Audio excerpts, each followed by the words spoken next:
Greetings to you, my brothers and sisters.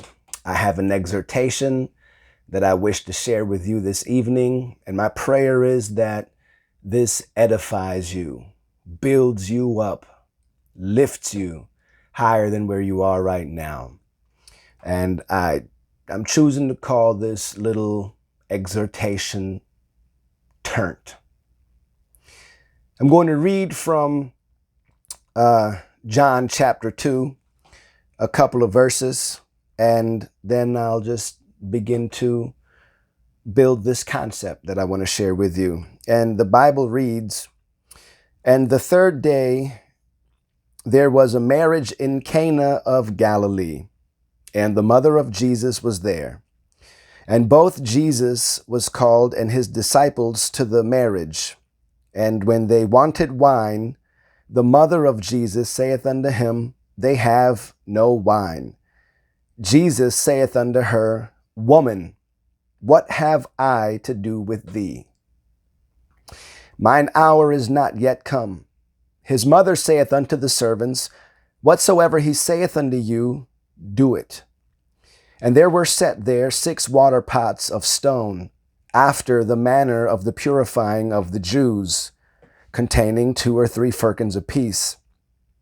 Jesus saith unto them, Fill the water pots with water. And they filled them up to the brim. And he saith unto them, Draw out now, and bear unto the governor of the feast. And they bare it.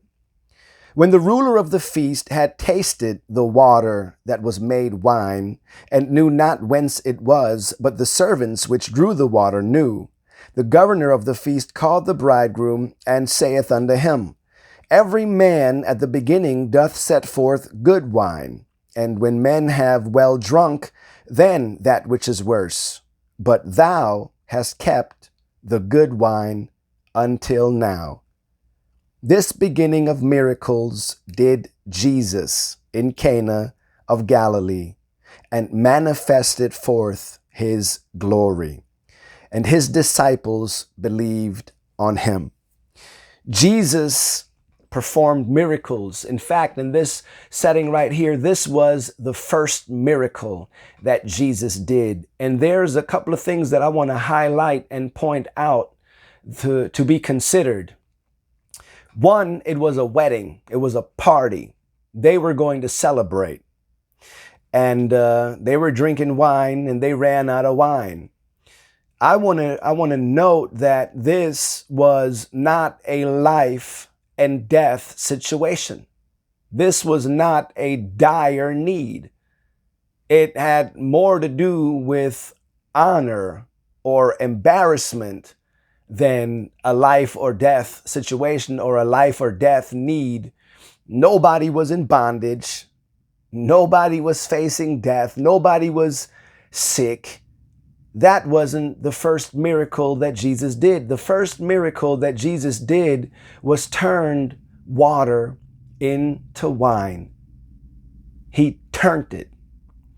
And what's unique about it is that it shows the character of Jesus. It shows how deeply God is concerned with the things that we care about, beyond just what our need is. These were not basic necessities that Jesus was catering to. It wasn't that somebody was starving to death. It wasn't somebody was thirsty and didn't have anything to drink. These people were at a party. They were at a wedding. They were having a good time. They've already drunk. They were full, probably, with wine and full with food and the festivities and the partying. And I imagine that there's music there and dancing and people laughing and having a good time. And here in the midst of all of this, the servants find out that they've run out of wine. And Jesus's mother and Jesus's mother comes to find out, and she talks to Jesus. And so Jesus, he's not in any obligation to do anything, but he's moved with compassion. And he sees everybody, this is me imagining, he sees everybody having a good time. And this is a wedding. This is a huge celebration. This is a man and a woman coming together under God. to become one flesh, to start a family, start a new life, a new chapter, a new book. This is exciting. This is probably one of the biggest celebrations. Maybe Jesus foresaw the marriage supper of the Lamb, and in his infiniteness and supply that never ends, he thought about his own wedding ceremony one day to his church. This is just speculation, but indulge me in it for a moment. And it moved him to perform a miracle that was out of season, seemingly so, because he said, "Woman, what have I to do with thee? Mine hour is not yet come. It's not yet my time to perform miracles." But he did it.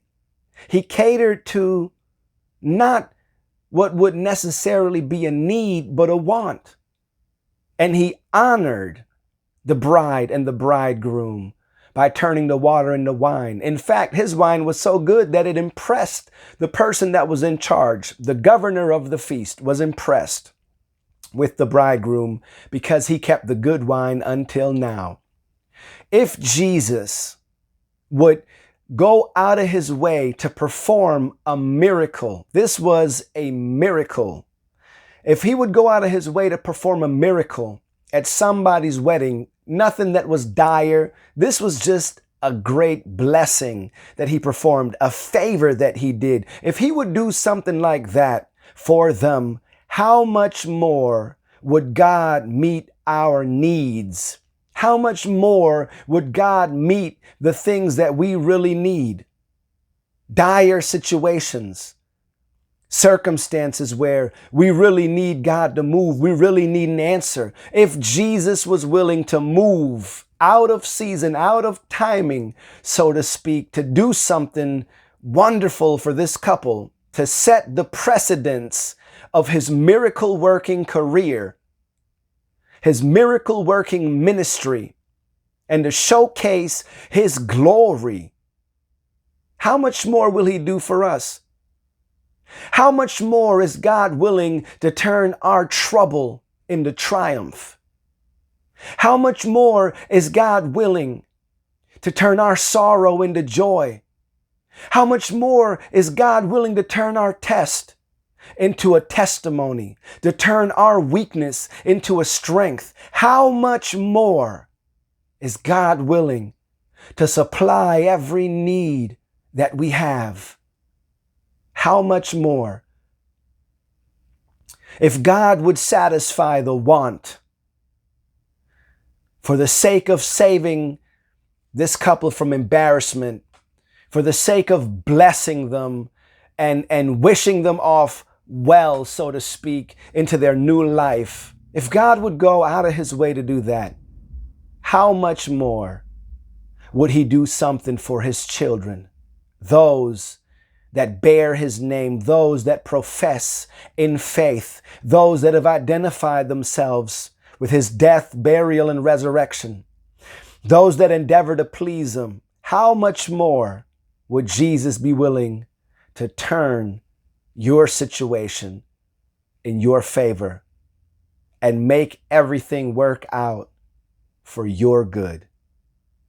Let us be mindful of the power of God, but not just the power of God, the power of God working through his great love. And God does love us.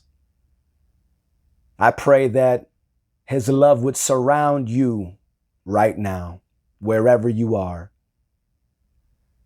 Father, I'm asking right now that you would release grace, that you would send mercy to the listener in every area of need, in every area of desire. Release your power. No one even asked Jesus to do anything. They didn't even ask him, "Hey, we need you." But he performed a miracle.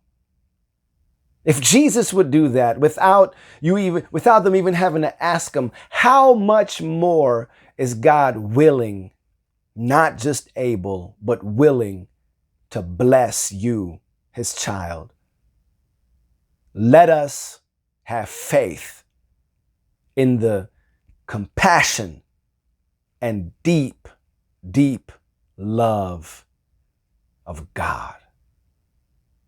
Grace be with you and peace from God our Father and from the Lord Jesus Christ.